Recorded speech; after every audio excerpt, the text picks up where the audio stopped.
entonces lo voy a procurar no ser excesivamente largo. Sí que hemos tenido, gracias a Dios, dos grandes introducciones teológicas preciosas al diaconado permanente. Una la que ha hecho el obispo de Albacete, don Ángel, que está también con nosotros, al que saludo, y también, por supuesto, don Miguel ayer. Yo creo que ya se ha hecho una auténtica, podríamos decir, cimentación de lo que es la teología del diaconado permanente, y desde ahí, pues, el tema también de la espiritualidad y desde el unido con su esposa, porque esto es un poco lo que sería propiamente el tema. Es decir, no es una meditación o una reflexión solo sobre la espiritualidad del diácono permanente, sino del diácono permanente en relación con su esposa. Sé que también hay unos cuantos diáconos aquí que son célibes, pero se entiende que también esto le ayuda y le puede ayudar mucho, porque hay podríamos decir que hay como tres claves en toda la reflexión que voy a tratar de desarrollar. Una es cómo esos medios le pueden ayudar, medios espirituales, a que el diácono permanente viva su profunda espiritualidad, que quedó como muy claro ayer, que no se tenía que salir de lo que es. Eso para mí ha sido la gran aportación que ha hecho el Vaticano II a todas las vocaciones, también a la del obispo. O sea, para yo ser santo no tengo que dejar de ser obispo, ni salirme de ser obispo. Sería malo que un obispo dijese, no, este obispo es que no tiene como muy claro que le santifica el episcopado, entonces se va todas las noches o todas las tardes, se sube allí a una ermita y está todo el día allí, porque eso es lo que santifica. Otro, bueno, pues porque no tiene más remedio. Eso no es un planteamiento sano.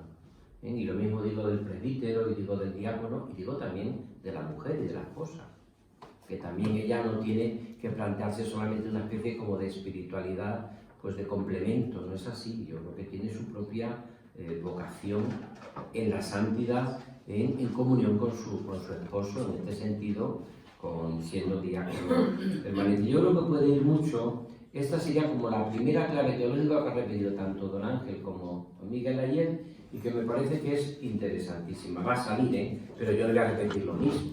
O sea, yo creo que el Papa Juan Pablo II dio en la clave cuando él planteaba todas las vocaciones, al cual dedicó 4 sínodos. Dedicó todas las vocaciones a 2 palabras clave: Jesucristo y la caridad.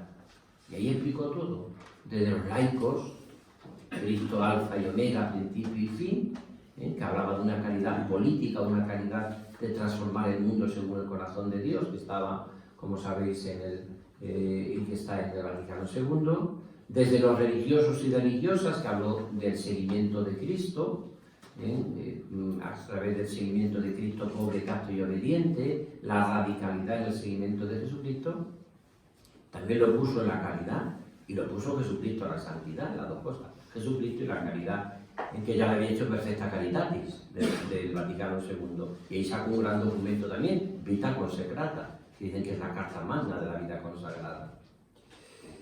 Y también a los presbíteros le pasó lo mismo. También dedicó, y a los obispos, a Cristo, y en el caso de los sacerdotes, a los presbíteros, pastores de Abobovis, que le explica desde la caridad pastoral. O sea que, como veis, todo es la caridad en la identificación con Jesús. Entonces, desde ahí tenemos que partir a la hora de hablar de lo que es los medios y lo que es la santidad de un diácono permanente y de su esposa. Porque yo creo que por el matrimonio uno no puede vivir la vocación solo. Eso está claro. Como tampoco la mujer puede vivir su vocación maternal o su vocación de entrega, su vocación, sino a la santidad que brota de su bautismo, sino es contando también con su esposo. Y yo diría que en esta realidad pues está explicándose como los 2 grandes carismas de la Iglesia, que explicó preciosamente Mulieris Diputate, Juan Pablo II, el carisma petrino, que es el carisma de la jerarquía, de Pedro, y el carisma mariano, que es el carisma de la mujer en la Iglesia, de la acogida, de la santidad, de la ternura, que todos estamos llamados a vivir verdaderamente entonces cada uno tiene que procurar en ese sentido lo que se decía ayer, yo creo que con bastante sabiduría, que una vocación no te impide vivir otra. Sería una mala evidencia que un diácono permanente por querer vivir su vocación al diaconado con radicalidad y con disponibilidad, descuidarse su vocación matrimonial también importante, y su vocación de esposo, de padre, de abuelo, que también lo tiene que tener. Ya sé que aquí viene la famosa frase de Lee, que tanto ha conjugado la Iglesia y que es lo que realmente en nuestra espiritualidad cristiana es nuestra gloria y nuestra tensión y nuestras dificultades, y que se vive también en todas las dimensiones. Cómo ser hoy un hombre contemplativo y a la vez activo, Lee. En cómo estar metido en el mundo sin ser mundano, que dice el Papa Francisco, pero por otra parte viviéndolo desde el corazón de Dios. Toda esa vivencia que nosotros todos tenemos y que se conjuga con la palabra ahí, ¿no? Como por ejemplo estar con el Señor y a la vez con los pobres, ¿no? Que también se ha hablado.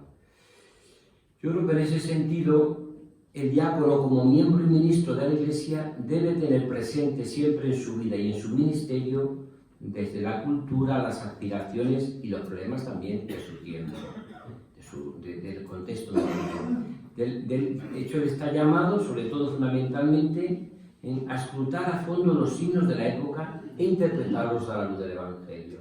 Y para eso es fundamental, compañera te doy, es fundamental la presencia también de la mujer. Yo voy a hacer como un esquema muy sencillo desde estas dos realidades o tres que estoy diciendo, y que sintetizo en que para ser santo no hace falta salirme de lo que soy, ni buscarme otras cosas. Tengo que ser fiel a lo que soy, en este caso el ministerio de siervo, que yo diría que con lo mismo que hay una calidad pastoral, si tiene una calidad de siervo para el diaconado permanente, una calidad de siervo, de Jesús que se pone de rodillas a los pies de la humanidad. Porque yo creo que no se puede servir a la humanidad si no es de rodillas, sino con la profunda humildad que hace Jesús en la última cena.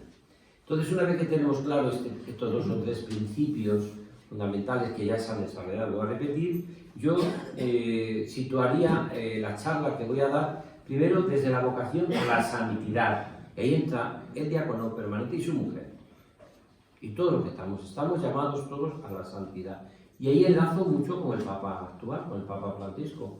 Gaudete et Exsultate lo que habla es de la santidad para todos, que no significa santidad aguada o santidad descafeinada, sino que todo el mundo tiene que vivir su propia llamada, su propia santidad. Y que el Papa habla de las bienaventuranzas, por ejemplo, como signo de esa santidad, y dice que es para todos los cristianos, ¿no? Entonces, lo que estoy diciendo, tenemos que tener claro esa vocación a la santidad, que tiene su cimentación y su origen en el bautismo. Ahí está. Y que el sacramento del orden confiere a los diáconos, dice, fijaros qué hermoso, también lo repitieron los dos ponentes de ayer, como yo estoy muy ilusionado por escuchar esta tarde que estaré los testimonios del matrimonio que nos va a hablar y de los que vais a decir, porque es muy importante también que lo que está diciendo ahora el obispo, que es en cierta manera la aplicación o los medios para una vida espiritual, que bajaremos un poco y nos mojaremos en lo que lleva consigo también, pues es importantísimo que descubramos esto, ¿no? Que hay una nueva consagración por el orden, una nueva consagración.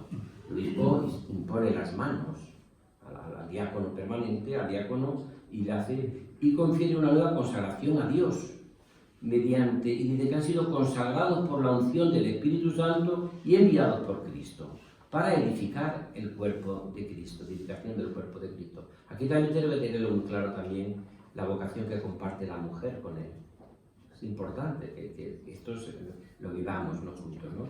De aquí brota una espiritualidad diaconal que tiene su fuente en la gracia sacramental del diaconado. Pues esto es un poco lo que ayer se repetía y lo que hoy se sigue repitiendo siempre, ¿no? La fuente de mi espiritualidad y de mi vocación. Por eso yo creo que un diácono permanente debería tener 2 libros de espiritualidad, aparte del Evangelio, que es aparte de la Escritura. Y los 2 libros tienen que ser el ritual del sacramento del diaconado y el ritual del sacramento del matrimonio. Y cuando tenga sus momentos y sus celebraciones o aniversario, debería recurrir a los 2, porque los 2 se complementan, Debería recurrir a esos 2. Por eso el mismo término diaconado se caracteriza por un espíritu de siervo, de servicio. Yo tuve la suerte de acompañar al Papa Benedicto XVI con la Conferencia Episcopal Portuguesa en el viaje que hizo a Fátima, a Lisboa y a Portugal. Y me impresionó mucho una cosa de este hombre, ¿no? Primero que me pusieron en Docarmo, cerquita de su habitación, y le veía entrar y salir. Muchas veces era un hombre muy sencillo también, como el Papa Francisco. Pero me impresionaba mucho porque él, cuando celebraba la Eucaristía 3 veces, creo que estuve con él, siempre se ponía la dalmática. Sabéis que es obligatorio cuando se ordena a uno de obispo que se ordene con la dalmática. Yo me acuerdo cuando me ordené en Corea, pasé un calor tremendo, pero tuve que poner la dalmática. Porque está mandado que se ponga la... ¿Por qué? Porque uno no deja nunca de ser diácono, no deja nunca de ser diácono del servicio, ¿no? Por eso yo diría cómo esta vocación a la santidad se tiene que unir, si al religioso se le podía llamar que es la caridad en el seguimiento de Cristo, pobre, casto y obediente, a través de un carisma y en vida comunitaria, fraternal. Si podemos decir que la vocación del laico es la transformación del mundo, ¿no? Porque algunos de los que habéis hablado, hay que precisar que el diácono ya no es laico, ni tiene nada que ver con el laicado. Es otra cosa. El diácono tiene un orden sagrado. Lo que pasa es que lo vive en el contexto de lo secular, que es distinto, pero también lo vivimos el sacerdote. De hecho, a los curas se los llama sacerdotes seculares, porque lo vivimos en el contexto del mundo. Pero no hay el laicado se deja una vez que ya se ordena uno de lo que es el sacramento del orden del diaconado. Más bien, lo mismo que hay una caridad pastoral para el sacerdote, pero que hay una caridad de siervo, que sería propiamente la caridad del diácono que tiene que compartir con la mujer.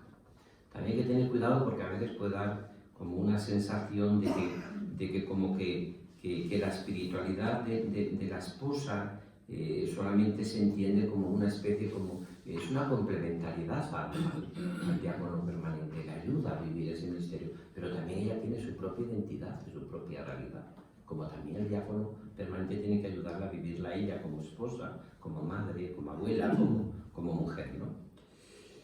Eso sería un poco la primera clave, o sea que nosotros lo ponemos todo esto en el texto, en la realidad de una caridad del siervo, que brota del sacramento del orden del diaconado, que es una nueva consagración, que es como también se habla en otros momentos, y que tiene su propia espiritualidad, su propia especificidad, que yo voy a tratar de explicar. Y voy a ponerlo como unos puntos, que son 10, pero no es que haya intentado hacer una especie como de decálogo, no, más bien lo digo esto porque son como estos aspectos que lo tenéis ahí, para procurar vivir como vive unido la vid al sarmiento, el texto famoso de Juan 15:4. Sin mí nada podéis hacer. Yo me encantó lo que decía ayer también don Ángel y Miguel, ¿no? Hay una espiritualidad, que un diácono que no tenga vida espiritual, Dios ha muerto en su corazón. Es verdad, a mí me da mucha pena. Yo creo que el gran drama que hemos olvidado a la Iglesia es que no estamos provocando que la gente se encuentre con Dios. Y a veces la gente lo que busca a nosotros es al Señor, no busca un animador sociocultural o socio. Eso ya lo tiene, eso que dice tanto el Papa Francisco. La Iglesia no es una ONG. Y muchas veces defraudamos a la gente porque no le damos lo que necesita y lo que busca.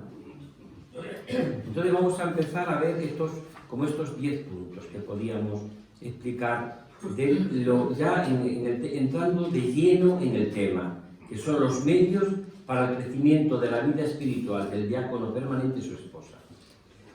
Primero, es importante que el diácono siempre tenga presente, como decíamos, como libro de espiritualidad, la exhortación que le hacen en su ordenación.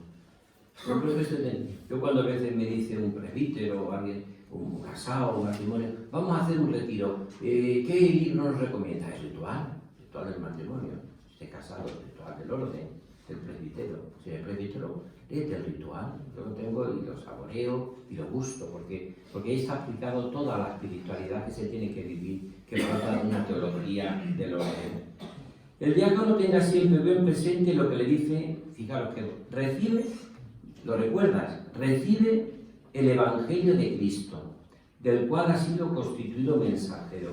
Cree lo que proclamas, vive lo que enseñas y cumple aquello que has enseñado.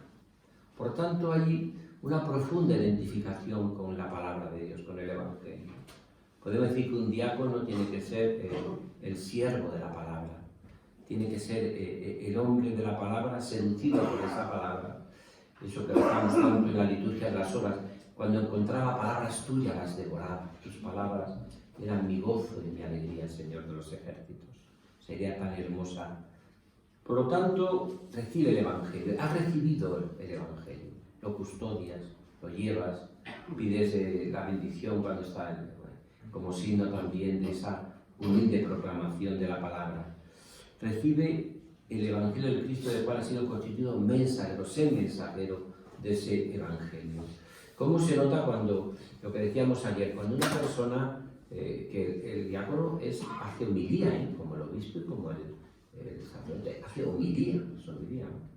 Si un ministro de la comunión, da la comunión a un pueblo, una congregación de la palabra, se recomienda que explique un poquito el Evangelio, pero no es homilía. La homilía es propio del orden, propio del obispo, propio del presbítero, propio. También yo muchas veces he escuchado, y delante de mí han predicado diáconos, he estado yo presidiendo, he hecho unas palabras, ningún problema, ¿no? ¿Por qué? Porque no predico yo más en ese sentido, será distinta mi vocación y mi misión, pero es también, y es precioso, que yo me tome en serio lo que significa, porque a veces es verdad que se nota mucho cuando uno, yo diría más que preparar o no preparar la homilía, cuando uno no la ha saboreado. Existe una preparación inmediata. La homilía, que es pues unos minutos antes, lo preparas, lo saboreas, el corazón se llena. Pero existe una preparación continua, ¿no? Esas dos cosas que habla Cencini cuando habla de la formación, la docilitas y la docilitas, ¿no? Hay una formación permanente, continua, de que la palabra nos va formando. Cuando medito, cuando rezo, cuando hablo con una persona, todo eso me está formando. Y luego hay una formación, que podríamos decir también institucional, una formación organizada, ¿no? Y en la homilía pasa parecido. Es decir, yo entiendo que existe una preparación inmediata a la homilía, ¿de acuerdo? Pero todo me está preparando para la homilía, ¿no? Una catequesis que doy, una persona que escucho, una anécdota que me impacta, todo eso me está preparando. Entonces yo diría que eso sería como la primera clave. Segundo, para proclamar esa digna y fructuosamente la palabra de Dios, debe leer y estudiar asiduamente esta escritura para no volverse vano predicador de esa palabra, aquel que no lo escucha en el interior. Yo creo que en ese sentido la lección divina es fundamental. La lección divina es fundamental y no vamos a repetirlo. Y ahora habla de vuestro ministerio de servicio. Dice, cuando bautiza, cuando distribuye el cuerpo y la sangre del Señor. Estoy en la espiritualidad totalmente partiendo del ritual del orden del diaconado. Cuando bautiza, cuando distribuye el cuerpo y la sangre del Señor, o sirve en la celebración de los demás sacramentos o sacramentales, el diácono verifica su identidad en la vida de la Iglesia. Es ministro del cuerpo de Cristo. Y estas acciones de la Iglesia, si son vividas con fe y reverencia, contribuyen a su crecimiento de la vida espiritual y edificación de la comunidad cristiana. Mirad, la espiritualidad casi siempre es vive de veras lo que eres y haz de corazón lo que haces. Yo le pregunté un día a un sacerdote muy santo, me gustaría ser cura santo, ¿qué tengo que hacer? Y yo pensé, era recién empezado mi vida sacerdotal, pues hay muchas penitencias, muchos sacrificios, tal. Me acuerdo que me dijo, vive de veras lo que tienes que vivir cada momento. Vive de veras lo que eres. Eso es para mí la santidad. Que te toca rezar, reza poniendo alma, vida y corazón. Que te toca descansar, descansa poniendo alma, vida. Que te toca orar, ora poniendo alma, vida y corazón. Que tienes que atender a una persona, que tienes que llevar la comunión a un enfermo, hazlo con alma, vida y corazón. A veces no vivimos de veras nada. Los orientales, los hermanos cristianos orientales, que son mucho más profundos que nosotros, dicen que nosotros nunca estamos a gusto en lo que estamos. Estamos sentados, queremos estar de pie. Estamos rezando con todo lo que tengo que hacer. Estamos haciendo muchas cosas, pues tendría que rezar más. pero no estamos nunca de verdad donde tenemos que estar.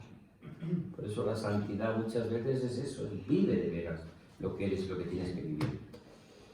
Por lo tanto, cuando bautizas, pues vívelo. O sea, que a veces estamos tan preocupados por lo que nos salga bien la ceremonia, que no vivimos nada, ¿no? Vivimos nada. La mejor forma de ayudar a los demás es que yo tenga lo que estoy y viva lo que estoy viviendo. Uno no puede dar a Dios si no lo tiene, ni puede dar paz si no la tiene, ni puede ayudar a los demás a vivir la santidad si no es. Uno tiene que vivir lo que es y lo que quiere. Seguimos con los puntos que decíamos. Conscientes de la propia debilidad y confiados en la misericordia divina, acceder con regular frecuencia al sacramento de la reconciliación, en el que el hombre pecador se encuentra a Cristo Redentor, recibe el perdón de sus culpas y es impulsado a hacer la plenitud de la caridad. A veces también en las relaciones conyugales, en momentos de pecado, de miseria, de falta de caridad, pues qué bonito es que el diácono descubra también esa dimensión, ¿no? ¿Cómo vivo yo mi diaconía con los que están más cerca, ¿no? Dicen que si un obispo es santo para su secretario, es que lo es. ¿Lo está viendo continuamente? Si un diácono es santo para su mujer, lo es. Lo es. Porque qué difícil es que sea santo el diácono para la mujer. ¿Por qué? Porque tú mucho hablar, pero luego, como decía, tú mucho chupi-chupi, pero luego chapi-chapi, ¿no? Porque en el fondo está conviviendo con él. Está conviviendo con él. Y por eso la experiencia en nuestra propia vida de que somos pecadores es muy interesante. De hecho, incluso cuando haces la celebración, das la comunión o cuando haces la palabra, siempre la Iglesia siempre ha pedido perdón. Estuve unos días en el instituto más importante de Cáceres con un grupo numerosísimo de chicos y chicas, de jóvenes, a los cuales me tuve que someter a un tiroteo, porque era un diálogo abierto, vamos, y me preguntaron de todo. Y yo le decía, mira, la Iglesia nunca tiene miedo de pedir perdón. Si empezamos la misa pidiendo perdón siempre, no existe ningún acontecimiento, ninguno, donde no comenzamos reconociendo que somos pecadores. Y el primero que lo pide perdón es el sacerdote, el diácono. No hay que hacer un gran esfuerzo para pensar que somos pecadores, pero tenemos que beber de la fuente. Y eso es un medio que a veces olvidamos, el sacramento de la penitencia, de la confesión. Me acuerdo que un amigo mío, también amigo de Ángel, lo cuenta muchas veces, se confesó con el Papa Juan Pablo II, Pepe Rincón, lo contaba mucho, a mí lo contó muchas veces públicamente, ¿no?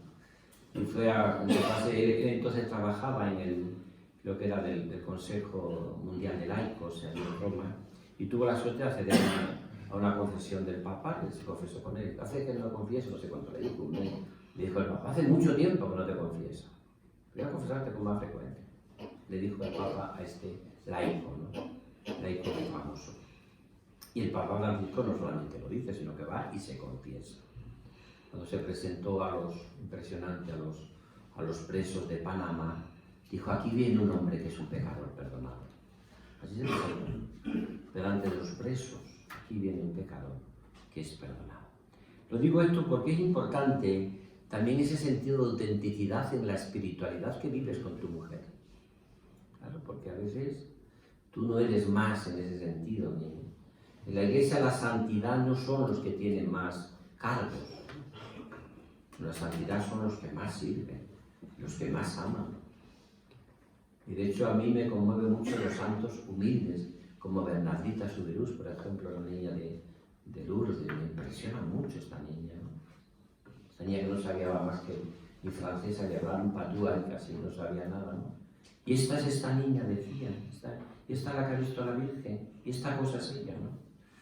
Pues a mí eso me impresiona mucho. Otro medio en la santificación, sacramento, es la oración como el diálogo personal, sobre todo a través de la liturgia de las horas.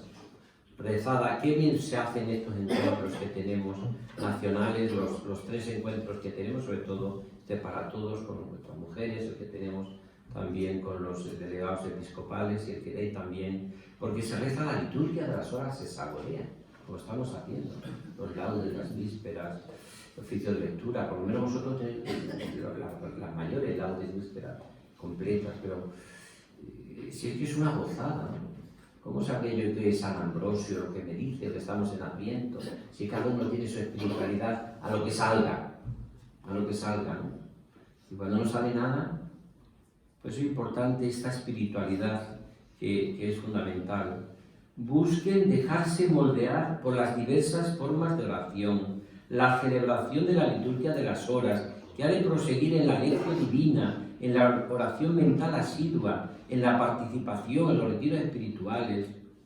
Pues claro, es que como nosotros no tengamos una profunda vida espiritual, la gente se nos va. Lo que decía Miguel, y aunque es verdad, se nos va.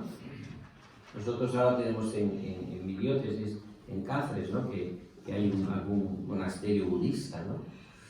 Y yo, cuando llegué a Cáceres hace 13 años que estoy ahí de obispo, yo digo, o planteamos seriamente una oferta espiritual a la gente seria, o se nos van. Se nos van. Porque la gente tiene ansia de Dios y hambre de Dios. Es verdad que es una espiritualidad a veces sin Dios, ¿eh? Y es verdad que a veces a Dios no se le niega, pero se le sustituye. También es verdad. Pero es verdad que nosotros tenemos que ofrecer. En estos centros de espiritualidad como estamos hoy, en los distintos lugares, se ofrece ambiente de silencio, de oración, de recogimiento, de liturgia de la sola, de los salmos, ¿no? Yo creo que es importantísimo, ¿no? Es decir, hay que procurar siempre que el diácono con su mujer también recen y tengan esta experiencia también de una oración compartida de la liturgia de las horas, qué sensibilidad tienen las mujeres a veces y qué intuiciones, que son verdaderamente impresionantes, ¿eh? Y cuánto pueden ayudarnos, cuánto nos pueden ayudar. Yo he dado ejercicios espirituales con muchas mujeres, no sé si he sido los pocos curas que he dado, de obispo, que he dado ejercicios con mujeres, y me encanta. Tienen mucha más, a veces, intuición y belleza para muchos textos, sobre todo porque también ellas están y viven muchos misterios de Dios, muchos misterios de Dios, en su propio ser, en su propia carne, en su propia vida. Por lo tanto, otro punto ya voy arrancando ya la recta final. El amor a Cristo y a la Iglesia está profundamente unido al amor a la Virgen María, la humilde sierva del Señor, quien con irrepetible y admirable título de madre está asociada generosamente a la diaconía de su servicio, de su Hijo Divino. No tienen vino, dice María en las bodas de Caná. Estaba Jesús también. No tienen vino. Es decir, también cuántas veces nos pueden ayudar y podemos compartir en una parroquia que falta, por ejemplo, la visita a los enfermos, que es el tesoro de la Iglesia de esta parroquia. Que aquí no hay, y eso la mujer, como pasa en las bodas de Caná, no tenemos vino, no tienen vino. Yo creo que es importante en esta espiritualidad profunda todo eso que nos puede ayudar a vivir, para ser mejores siervos, para ir mejor a poner el dedo en la llaga. Todos tenían muchas cosas que hacer en la boda de Caná, pero solo una mujer descubre lo que falta. Todos tenían muchas cosas que hacer, todos. Pero, por lo tanto, el amor a María, nuestra Madre. Otro punto, a la hora de plantear los medios para la vida y la vocación del diácono permanente unido a su esposa, será, en fin, de grandísima utilidad para el diácono la dirección espiritual regular. Es importante que tengáis, creo que también los presbíteros y los... Es verdad que no va a ser como cuando eras seminaristas o cuando estabas entonces en la acción católica o si estabas en algún grupito que tenías hasta que apuntar los sacrificios que hacías con una cruz. No me refiero yo a eso. Pero sí me refiero a ser acompañado, ¿no? A ser acompañado. Cardenal Martini escribió una carta, estaba yo entonces estudiando en Roma, a los presbíteros de Milán, recomendando que todos tuviesen acompañamiento espiritual. Todos. Bueno, tenéis los diáconos, tenéis a veces muchas realidades y muchas vivencias que vivir, y a veces lo vivimos todo demasiado solos. Porque también es verdad que dos que duermen juntos sueñan juntos. Y dos que duermen juntos también tienen distintos planteamientos. Entonces es importantísimo el ser acompañados, el ser ayudados. Para mí es fundamental esta idea del acompañamiento, de la dirección espiritual. También el sacramento del matrimonio, que santifica el amor de los cónyuges y lo constituye signo eficaz del amor con el que Cristo se dona a la Iglesia. Por eso, claro, la Iglesia exige a los que se van a ordenar de diácono muchas cosas. Una edad, una cierta edad de madurez, 35 años, menos si son célibes, pero si son que lleven 5 años de casado, de fidelidad. Sí, una serie de cosas. ¿Por qué? Porque también, por ver si es capaz de compaginar, tiene que tener el permiso expreso de su mujer, permiso por escrito. Si se muere la mujer, se le recomienda que no se case, porque lo ha compartido la vocación con ella, con la familia con la que... Esto también es importante, todos estos datos, a la hora de una espiritualidad matrimonial. Luego podrá tener el hombre su crisis de dificultades, pero eso es lo que le pide la Iglesia, ¿no? Como también que se cuida la viuda del diácono permanente, si se queda un día, ¿no? Que se le cuide, porque hay una solicitud especial de la Iglesia por la mujer que ha compartido con el esposo la diaconía. Por lo tanto, ya que la vida conyugal y familiar y el trabajo profesional reducen inevitablemente el tiempo para dedicarse al ministerio, también se pide un particular empeño para conseguir esa necesaria unidad, incluso a través de la oración común con la mujer. Eso está ahí en el sacramento de... Mirad, el gran problema que tienen hoy tenemos todos, también lo explicaba ayer fenomenal don Ángel y también don Miguel, el obispo y el presbítero, y yo creo que de todo. Mira, es que estamos dispersos, tenemos tantas cosas. Es lo que se llama hoy en la teología espiritual la fragmentación. Estamos fragmentados. Y lo gordo es que vamos a ir a más. Yo eso lo digo a locura. Yo antes, cuando me daba un sacerdote, vamos, antes no, porque yo siempre he tenido sentido que nosotros siempre hemos sido diócesis, como todas las diócesis, con escasez de clero, ¿no? Pero yo ahora, el último ordenado, que no ha sido hace mucho, en septiembre, ya de entrada tiene 3 pueblos. 3 pueblos. Pueblos que antes solo llevaba un cura. Son ya 3 pueblecitos. Sacerdote joven, 3 pueblos. Pues se puede quemar. Si no tiene una profunda vivencia del Señor y si no ordena esa fragmentación de alguna manera, con una unión profunda con Cristo. Pero puede pasar también a un diácono. ¿Qué diferencia hay entre vivir la unidad pastoral o la unidad de la diaconía como servicio? Pues que está unido a Cristo. A Jesús se le ve que no estaba fragmentado, pero hacía muchas cosas. Se levantaba, oraba, caminaba por los caminos, curaba a los enfermos, hablaba, a las multitudes se retiraba, iba a visitar a la samaritana, al otro. Jesús tenía mucho, pero no estaba. ¿Por qué hoy hay tantos cristianos que suelen engrosar lo que se llama la unidad de quemados intensivos? ¿Por qué? Pues casi todos es porque no acaban de vivir una unión con Cristo lo que están viviendo. Están como esa madre que está quemada porque tiene tantos hijos y no llega y parece que es una carga, se acaba convirtiendo su diaconía o su ministerio sacerdotal en una carga. Y yo tengo miedo cuando los curas, los diáconos, el obispo, vive lo que está viviendo como una carga, porque no olvides que las cargas todos buscamos quitárnoslas de encima. Las cargas todos se buscan descargarlas. Como tu mujer sea una carga, como tus hijos sean una carga, como Dios sea una carga, pues no lo quitas, no lo niegas, pero lo sustituyes. ¿Qué es lo que le pasa al mundo en este tiempo de hoy? Nuestro mundo hoy no quita a Dios, pero le sustituye. No niega a Dios, pero le sustituye. Por eso es importante esa unidad. Lo que da unidad de vida es la oración. Yo me acuerdo, escuché a Luis Argüello, que es el actual secretario, al cual pues muchos años, en mis 20 años casi en Valladolid, fue un hombre que me ayudó mucho.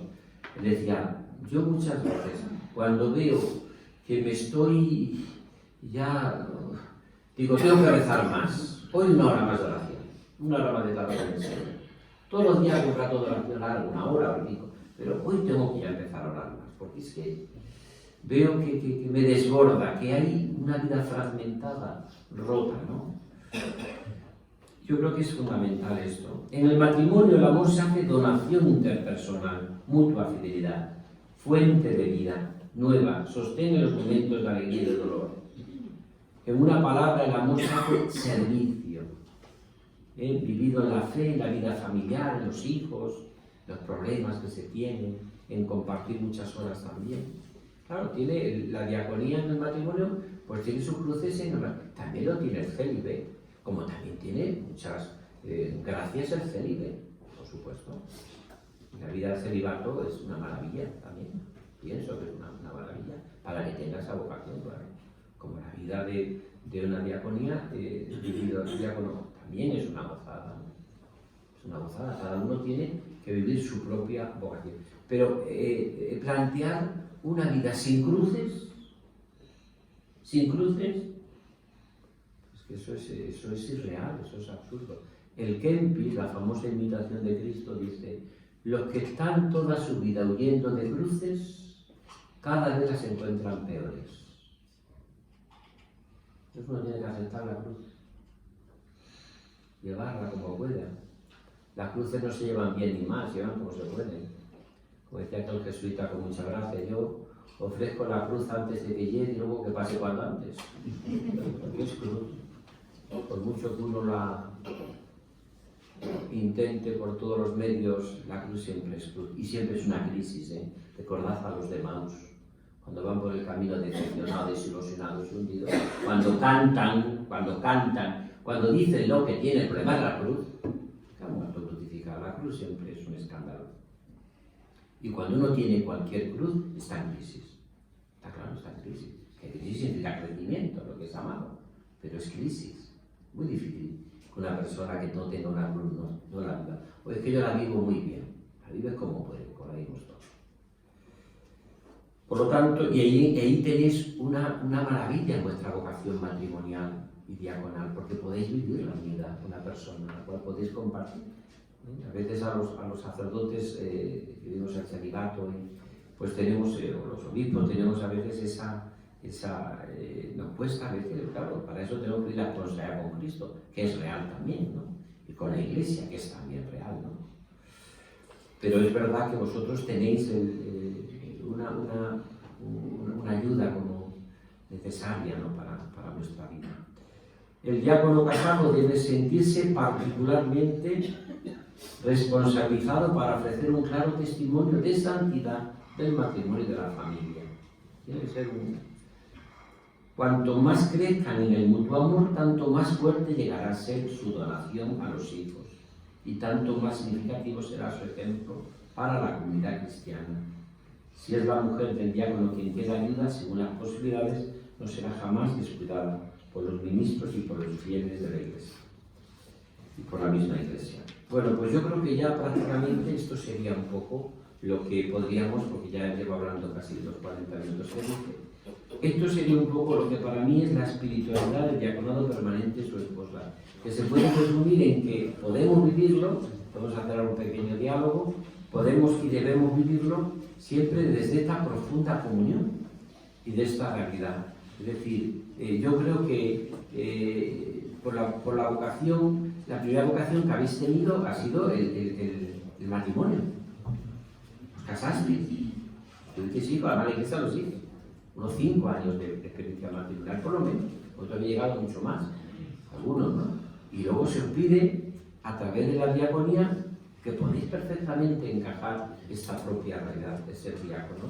Quizás lo mejor será lo que esta tarde nos digan en el matrimonio que van a hablar y los testimonios que vamos a escuchar, porque vosotros podéis decir, hombre, pues nos ha hablado el obispo o los sacerdotes, o nos habláis de la oración, o nos habláis de la liturgia de las horas, o de la confesión frecuente, o de la centralidad de la Eucaristía celebrada, comulgada y adorada, que tanto lo vivís los diáconos como que no piden todos los cristianos, también el obispo, la Eucaristía celebrada, comulgada y adorada.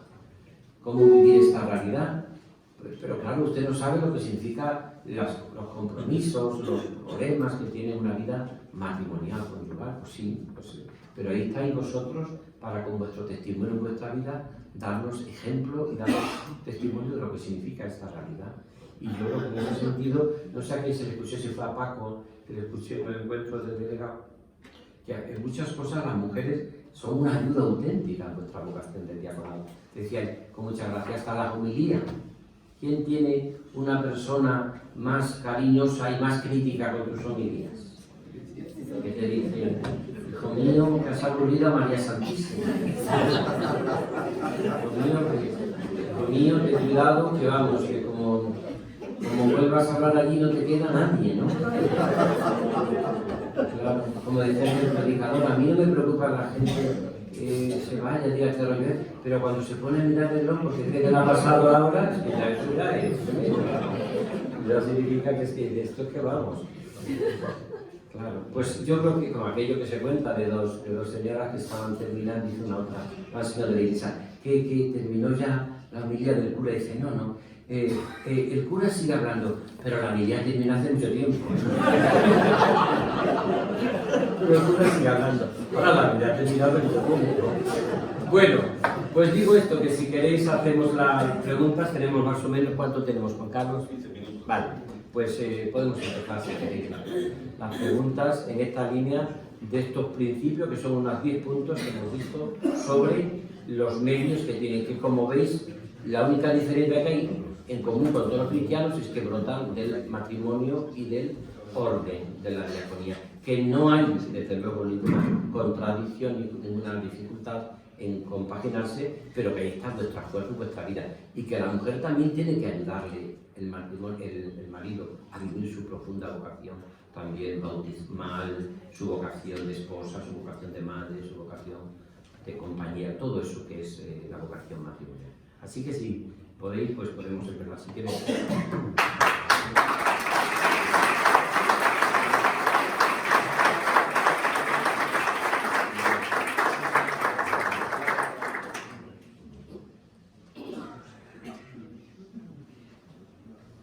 Tenemos 10 minutos, un cuarto de hora, ¿no? Por lo tanto, podéis preguntar lo que queráis en sentido que os parezca que puede ser útil o que no haya quedado claro, porque hay cosas que a veces no se matizan.